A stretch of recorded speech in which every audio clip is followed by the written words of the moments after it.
All right, let's talk about the test. It's probably my favorite basic pistol drill.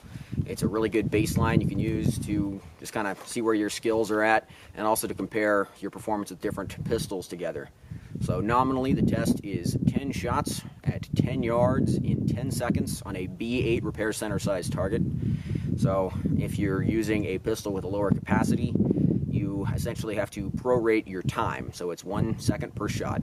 And then there's a couple variants of the test depending on how you want to score it. So my understanding is that the original version just expects you to get all your shots in the black and it's pass-fail. So if you're shooting that one, you're trying to get all shots in the black and you're trying to go as fast as you can. You can also score it using the scoring rings on the target. And if you do, there's a couple ways you can do that. One is to have a par score. So generally, if you're shooting 10 rounds, the par score is considered to be 90 out of 100. But you can also, again, prorate that. If you're shooting, 80 rounds, if you're shooting 80 points instead of 100 points, then you basically need 90% of 80, and that's your passing score. So if you're shooting for par score, then you prioritize par score, or you prioritize par score to a degree, and then below that, you go for speed. The other way to shoot it, the third way, I guess, is to go for maximum points and use up the entire time you have allowable. So depending on how you want to shoot it, you could do it differently. I've always, in the past, shot it for par score. So I'm shooting for 90 out of 100, and then I'm trying to go as fast as I can while still staying above that. Normally, the test is shot from the low ready position. You can also shoot it from concealment or from a retention holster. If you do, it kind of becomes a different animal, so it doesn't really make sense to compare scores between them. But that's sort of the level 2 test. You can step up to a level 2 test once you feel like you're getting bored of the original one. I'm going to shoot a classic test, so I'm not wearing my holster gear. It's Glock 17 Gen 4.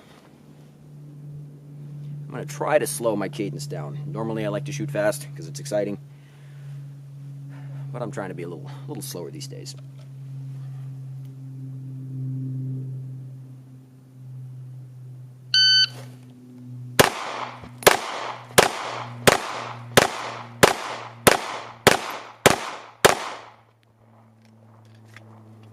Oh boy. 7.52. Could have gone a little slower. I rushed at least one of those and put it out of the block. So let's go take a look at that score. Here's how we did in 7.52 seconds. So there's a couple ways we can choose to score this. If we go by the original pass-fail, all in the black, then this is a fail because I dropped one out of the black. If we go by the par score, we're looking for a par score of 90%, so 90 out of 100 because we shot 10 rounds, in which case we've got -2, one in the 8 ring, and then we've got -1, one in the 9 ring, and then these 3 here break the 10 ring, and they're counted as 10. So that becomes a 97 out of 100. So that is a pass in 7.52 seconds. And if we're just going for score, then we completely ignore this. We just say, we got it under the 10 seconds, that's all that matters. And then we just go for maximum score, so 90, 97 out of 100. So basically, those are the 3 ways that we could choose to score this. I like the points, especially because otherwise I would have failed this one. There are a lot of good pistol drills that you can shoot, but the test is a good one to go back to because it's a baseline level of performance, and also it is fairly low round count, so you should always be able to work one into your routine. I really love drills like the dot torture, but a dot torture requires 50 rounds of ammunition. It also requires you to do a bunch of different holster work and reloads. Not everybody can do that at every range that they shoot at. The test is cadence fire. It's fairly slow because it's about a shot per second, so it should be acceptable for almost all indoor ranges, although if you're at a very FUD range, it's possible that they will still look at you funny if you blast off 10 shots in 10 seconds. But that really is the trick to the test, to start off slow and try to go faster over time. The classic version of the test really is just a test. You're essentially pass-fail scored on all shots in the black under the par time. So if you're shooting it that way, you should try to get all shots in the black, and you should try to use up as much of the time as possible in order to do so. Basically, you're just testing your skills against this benchmark. If you shoot it the second way, which is to go for the par score, then you might want to start stepping up the speed down the road. If you shoot it the third way and it's just for points, then once again, you should be shooting as slow as you can while still making it under that 10-second limit. Once you get comfortable shooting the test, you can also step it up to the test level 2, which is what I mentioned earlier, and that's where you integrate your draw into the test. Most of the time when I shoot the test, I can make the par score with several seconds to spare.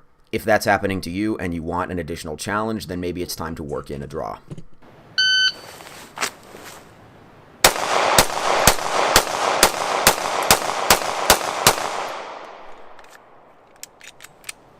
.5, it's too fast. I'm all over the fucking target. 1, 2, 3, 4, 5, 6, 7, 8, 9, 10. 1, 2, 3, 4. 96 out of 100. 6.5 from the draw. With the availability of ammunition as it is right now, I'm probably going to be doing a lot of smaller round count drills. Also, now that ammunition is becoming more scarce again, I would implore you to not waste ammunition by dumping a 50-round box into a massive silhouette. Shoot small round count groups, shoot drills on the timer, and work reloads and other manipulations into your shooting. It'll stretch out the time you spend on the range. It'll make your ammo go a little farther. Let me know if you have any questions. See you later.